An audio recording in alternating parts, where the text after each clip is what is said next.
जैन धर्म में कर्मवाद। जैन धर्म में कर्म की अवधारणा कुछ विशिष्ट रूप से अलग अवधारणा है। जैन धर्म में यह माना गया है कि आत्मा अपने मूल रूप में पूर्ण अवस्था में, निर्मल अवस्था में अनंत चतुष्टय, अनंत ज्ञान, अनंत दर्शन, अनंत सुख और अनंत वीर्य से युक्त रहती है। क्रोध, मान, माया और लोभ जैसी वासनाओं के कारण, कषायों के कारण कर्म उत्पन्न होते हैं जो जीवात्मा को आवरण बनकर ढंक लेते हैं, जीवात्मा को मलिन कर देते हैं। ये कर्म आत्मा से ऐसे चिपक जाते हैं जैसे तेल से धूलकण। इसी से बंधन का जन्म होता है और मनुष्य संसार में दुख भोगता है। जैन धर्म के अनुसार कर्म की 3 स्थितियां हैं। पहली, आश्रव स्थिति, जिसमें कर्मों का आत्मा में प्रवेश होता है। दूसरी, संवर स्थिति, जिसमें कर्मों को आत्मा में प्रवेश करने से रोका जाता है। और तीसरी, निर्जरा स्थिति, जिसमें आत्मा में मौजूद सभी कर्मों का विनाश किया जाता है।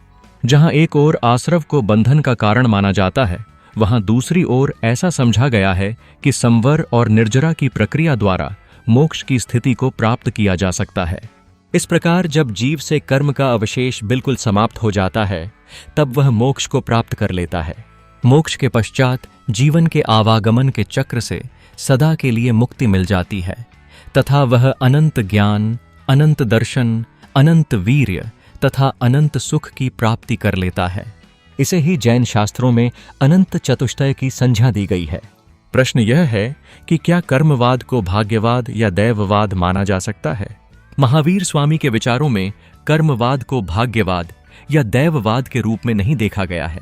महावीर के समकालीन कुछ आजीवकों, मखली गोशाल से जुड़ा एक प्राचीन संप्रदाय के मतानुसार इस जीवन में जो कुछ प्राप्त होता है वह पिछले जन्मों में संग्रहित कर्मों के आधार पर होता है।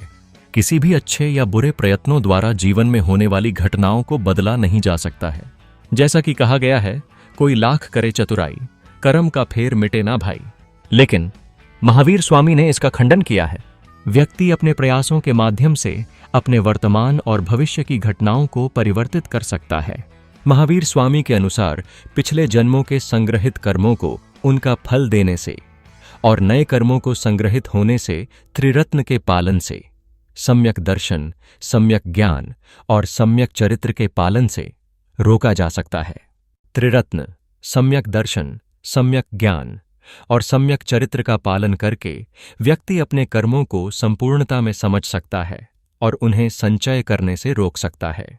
इस तरह मानव अपने प्रयत्नों द्वारा अपने वर्तमान और भविष्य के जीवन की घटनाओं को बदल सकता है।